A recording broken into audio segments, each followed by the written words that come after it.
नमस्कार कक्षा 10वीं वाले छात्र, जल्दी से आप सभी अपना हिंदी का रियल वाला अर्धवार्षिक परीक्षा पेपर देख लीजिएगा। इस पेपर का समय 3 घंटे होने वाला है। पूर्णांक 75 अंक और इस पेपर में कुल 23 प्रश्न आने वाले हैं। भाई साहब, आप सभी को इस पेपर को पूरा याद करके पढ़कर जाना है, क्योंकि पूरा का पूरा पेपर आपकी परीक्षा में छपने वाला है। ठीक है, तो सबसे पहले हम चलेंगे पहले प्रश्न पर, जिसमें सही विकल्प चुनकर आपको लिखना होगा परीक्षा में। तो आपका पहला दिया है तुलसीदास जी द्वारा रचित महाकाव्य है, तो पहले में आपको लिखना होगा रामचरितमानस। दूसरा आपका दिया है शांत रस का स्थायी भाव है, तो दूसरे में आपको लिखना होगा निर्वेद। ओके, और तीसरा आपका दिया है हनुमान की पूंछ में लगन न पाई आग में अलंकार है, तो तीसरे में आपको लिखना होगा अति सोक्ति अलंकार। और चौथा आपका दिया है नेताजी की मूर्ति पर चश्मा कौन लगाता था, तो चौथे में आपको लिखना होगा सवाला कैप्टन चश्मे वाला। अब आप सभी देख लीजिएगा पांचवा सही विकल्प है गोपियां किसके वियोग में व्याकुल थी, तो पांचवी में आपको लिखना होगा श्री कृष्ण। और छठा आपका दिया है बाल गोविंद भगत गद्य की किस विधा के अंतर्गत आता है, तो छठे में आपको लिखना होगा रेखा चित्र। दूसरा प्रश्न देख लीजिएगा, जिसमें रिक्त स्थानों की पूर्ति कर आपको लिखना होगा। जैसे कि आपका पहला दिया है आत्मकथ्य के कवि कौन है, तो पहले में आपको लिखना होगा जयशंकर प्रसाद। दूसरा आपका दिया है रस के अंग आपको बताना होगा, तो रस के हमारे 4 अंग होते हैं। तीसरा आपका दिया है दशानन में कौन सा समास है, तो इसमें आपको लिखना होगा बहुब्रीहि समास। चौथा आपका दिया है भोलानाथ का वास्तविक नाम क्या था, तो इसमें आपको लिखना होगा तारकेश्वर नाथ जी। ठीक है, और पांचवा आपका दिया है श्री गणेश कन्ना का अर्थ होना, तो इसमें आपको लिखना होगा प्रारंभ करना। और छठा आपका दिया है चौपाई के प्रत्येक चरण में मात्राएं होती है, तो इसमें आपको लिखना होगा 16 मात्राएं होती है। ठीक है, तो ये आपका दूसरा प्रश्न यहाँ पर हो जाएगा। दूसरे के बाद थोड़ा आगे चलेंगे, 1 सेकेंड। ये आपका तीसरा प्रश्न यहाँ पर दिया, जिसमें सही जोड़ी का मिलान आपको करना होगा। तो जैसे कि आपका पहला दिया है कड़वी ककड़ी, तो इसमें आपको लिखना होगा मनु भंडारी। और दूसरा आपका दिया है सिक्किम परिधान, तो इसमें आपको लिखना होगा महादेवी वर्मा। और उपन्यास सम्राट में आपको लिखना होगा प्रेमचंद। और कामायनी में आपको लिखना होगा जयशंकर प्रसाद। और एक प्लेट सैलाब में आपको लिखना होगा, तो इसका पता नहीं है। ठीक है, और दूसरा आपका दिया शैल चित्र, तो इसका भी हमें पता नहीं है। ठीक है, अब यहाँ पर चौथा देख लीजिएगा, जिसमें सत्य या असत्य आपको बताकर लिखना होगा, जो आपकी परीक्षा में 6 नंबर के आने वाले। तो आपका पहला दिया है रीतिकाल को संगार काल कहा जाता है, तो बिल्कुल कहा जाता है, सत्य हो जाएगा। और दूसरा आपका दिया है महाकाव्य में जीवन की किसी घटना का वर्णन होता है, तो बिल्कुल नहीं होता है, असत्य हो जाएगा। और तीसरा आपका दिया है वीर व्यक्ति अपनी प्रशंसा स्वयं करते हैं, तो नहीं करते, असत्य हो जाएगा।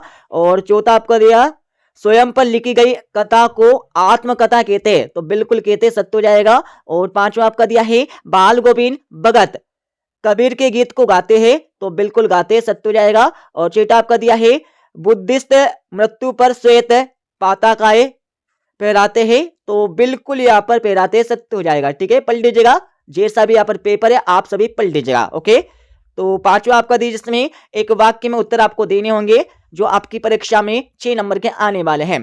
तो आपका पहला दिया द्विवेदी युग के प्रवर्तक कौन है, तो इसमें आपको लिखना होगा महावीर प्रसाद द्विवेदी। दूसरा आपका दिया है पीपर पात सरिसमन डोल में कौन सा अलंकार है, तो इसमें आपको लिखना होगा उपमा अलंकार। तीसरा आपका दिया है सिक्किम में कौन से जानवर का दूध उपयोग में लाता है या आता है, तो इसमें आपको लिखना होगा याक आपको लिखना है। ठीक है, और चौथा आपका दिया है नेताजी सुभाष चंद्र बोस की प्रतिमा कहाँ लगी थी, तो इसमें आपको लिखना होगा चौराहे पर। और पांचवा आपका दिया है शिव धनुष किसने तोड़ा, तो इसमें आपको लिखना होगा राम। और छठा आपका दिया है निपात शब्द किसे कहते हैं, तो आप सभी को निपात शब्द की परिभाषा लिखना है। अब यहाँ पर 2-2 नंबर के प्रश्न भी आप सभी देख लीजिएगा। प्रयोगवादी काल की आपको 2 विशेषता आपको लिखना होगा। और अतवी वाले प्रश्न में आप सभी को छायावत के 2 कवियों के नाम एवं उनकी एक रचना का नाम आपको लिखना होगा। और ये तो आपका हो गया। ठीक है, अब यहाँ पर 7वां प्रश्न आप सभी पढ़ लीजिएगा, जिसमें सूरदास अथवा सूर्यकांत त्रिपाठी निराला जी की काव्यगत विशेषताएं निम्नलिखित बिंदुओं के आधार पर आपको लिखना होगा। 2 रचनाएं कला पक्ष है। और 8वां प्रश्न आप सभी पढ़ लीजिएगा, ठीक है। 8वीं के बाद आपको 9वां प्रश्न यहाँ पर दिया जिसमें महाकाव्य और खंडकाव्य में कोई 2 अंतर लिखना होगा। और 8वां प्रश्न आपका दिया। 10वां प्रश्न आप सभी पढ़ लीजिएगा।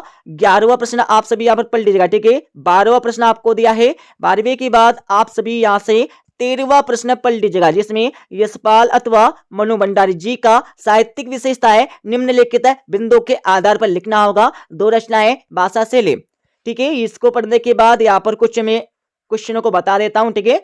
देख लीजिएगा। आपका 7वां प्रश्न दिया, उद्धव के व्यवहार की तुलना किन किन से की गई है, इसके बारे में आपको लिखना होगा। अथवा आपका दिया है लक्ष्मण द्वारा वीर योद्धा के संबंध में बताए गए 2 विशेषता आपको लिखना होगा। 8वें प्रश्न में आप सभी को तुलसीदास अथवा जयशंकर प्रसाद जी की काव्यगत विशेषताएं निम्नलिखित बिंदुओं के आधार पर आपको देना होगा। 9वें प्रश्न में आप सभी को महाकाव्य एवं खंडकाव्य में अंतर बताना है।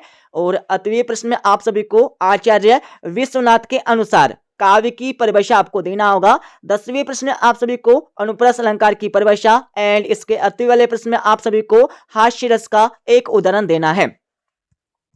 और 11वें प्रश्न में आप सभी को नाटक एवं एकांकी में 2 अंतर बताना होगा। और 8वें वाले प्रश्न में आप सभी को आत्मकथा एवं जीवनी में कोई 2 अंतर बताना है। 12वां प्रश्न आपका दिया है, ठीक है, पढ़ लीजिएगा। और 13वें प्रश्न में आप सभी को रामवृक्ष बेनीपुरी अथवा महावीर प्रसाद द्विवेदी जी का साहित्यिक परिचय लिखना होगा। 2 रचनाएं भाषा शैली। और 14वां प्रश्न आपका दिया, ठीक है, पढ़ लीजिएगा। 15वें प्रश्न में आप सभी को निम्नलिखित मुहावरे का अर्थ लिखना होगा और वाक्यों में प्रयोग आपको करना है, ठीक है। और इसके यहां पर देख लीजिएगा 16वें प्रश्न में आप सभी को अतिशयोक्ति अलंकार की परिभाषा उदाहरण सहित आपको देना है। तो भाई साहब जो हमारा ये लास्ट वाला पेज है ना, ये रियल पेपर का है, ठीक है। और हमने आपको पूरा पेपर बता दिया है। बस आपको 17 से लेकर जो आपके 23 तक के जो प्रश्न आते हैं ना, उनको तो आपको पढ़ लेना कैसे, ठीक है। तो इस प्रकार से हमने आप सभी को इस पेपर को बता दिया। तो आप सभी इस पेपर को एक बार अवश्य पढ़कर जाए, ठीक है। मिलते अगले वीडियो में।